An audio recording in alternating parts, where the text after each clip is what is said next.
we can finally get into the box. So before we open the box, look at this. It came in ripped and it's pretty beaten up. Let's hope the camera that's on the inside is okay.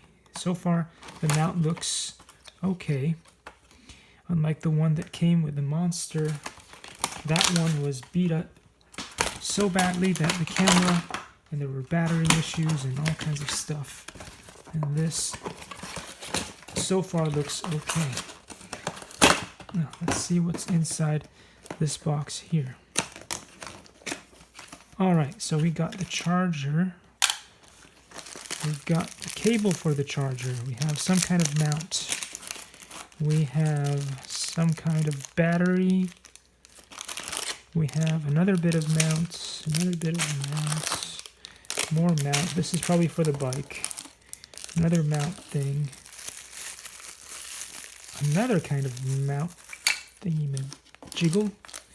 And more, and something to clean the lens with.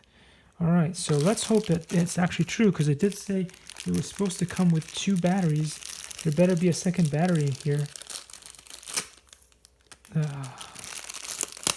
What?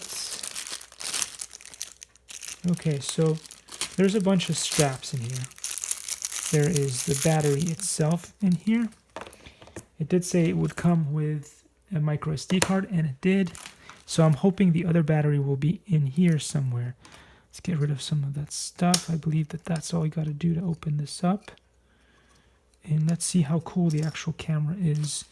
And it does look really, really cool. But how do you get the battery out, if there is one? Alright, thanks for watching. In the next video, I'm going to try to figure out how do you open this to get the battery. Thanks for watching.